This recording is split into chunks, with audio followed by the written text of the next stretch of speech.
Hey y'all, my name is Drew Rothenberg, and I'm a psychologist at the University of Miami Miller School of Medicine Mailman Center for Child Development. And I'll be talking with y'all today about the open skills that we're going to use to help connect with families and help them feel supported during this coronavirus pandemic. So let's get started learning these skills. The first skill that I will talk with y'all about is opening with an open-ended question. So the O in that OPEN acronym. Asking an open-ended question at first, it means that you're asking your family a question that requires more than a yes or no answer so that they can be able to talk with you about anything that might be going on with them. So we'll practice that skill right now. Hey, Laura, how's it going? Hey, we're hanging in there. Things are getting just a little crazy with us balancing working from home, but also homeschooling the kids and trying to make sure that they're not spending too much time on their screens. It's just a lot. Yeah, balancing working from home and managing your kids, that can be a lot that you're facing right now. Yeah, Yeah, for sure. definitely.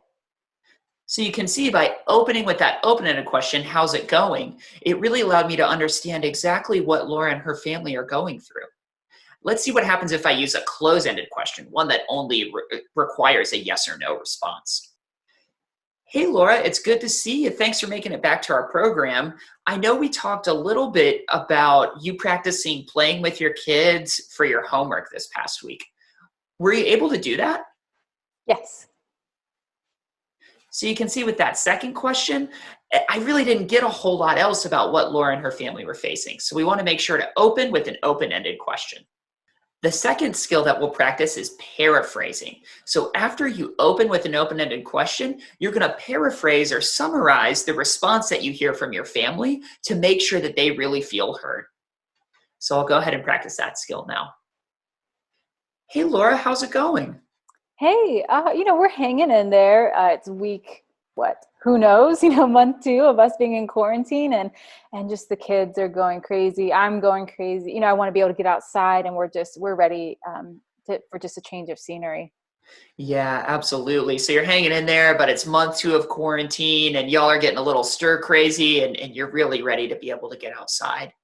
Yes, definitely in a safe way. Absolutely. Yeah, for sure. So you can see there, I paraphrased what Laura was telling me to make sure that she heard, that she was feeling heard and that she was feeling understood when she expressed what she was going through. The third skill that we'll practice in that open acronym is empathizing. And what that means is just being able to demonstrate that you understand the emotions that your family is going through and that you're here to support them in those difficult emotions or difficult moments. So we'll go ahead and practice that skill now. Hey, Laura, how's it going? Hey, we've had better weeks. Timeout is not really going smoothly this week, and I am just feeling so frustrated that for whatever reason, he's just not listening this week.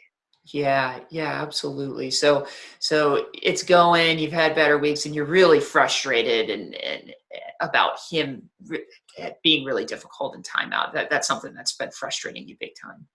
Yeah, it is. It's frustrating, and I just want to, do what's best for him. Yeah, absolutely. Yeah. And I think it's so amazing that what you're seeking is really the best for him.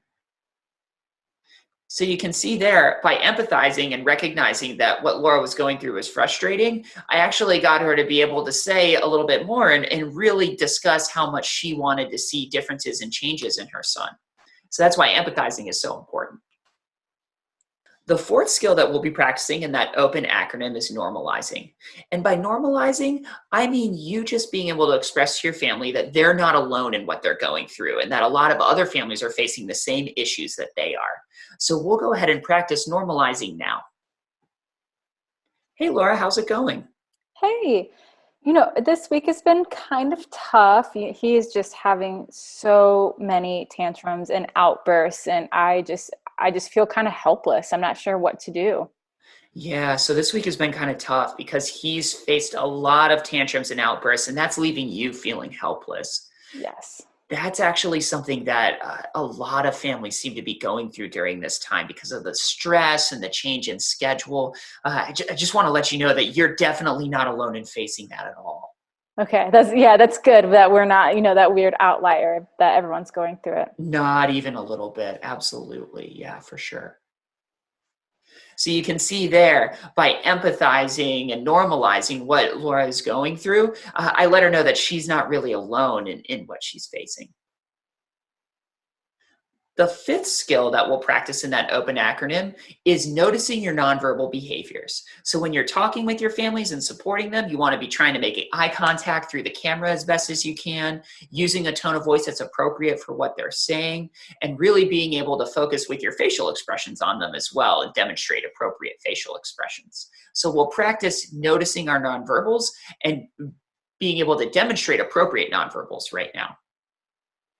Hey, Laura, how's it going? Hey, it's going okay. I just want to really make sure that this week we're focusing on special time and making sure that we are consistent every single day. But it's just been so hard recently. Yeah, so this week you've really been focusing on special time and trying to be consistent every single day, but that's also really hard. It is. It is. Every day is just so different. But I mean, I want to make sure that we're staying consistent and doing our homework that you give us. Absolutely.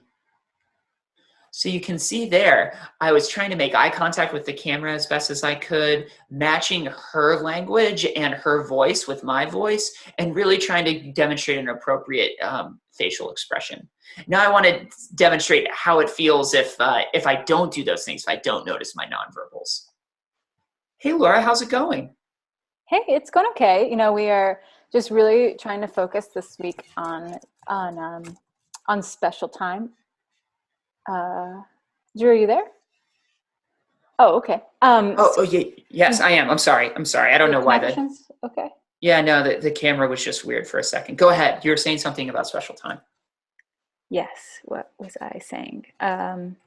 Yes, we want to be able to do, make sure that special time is priority.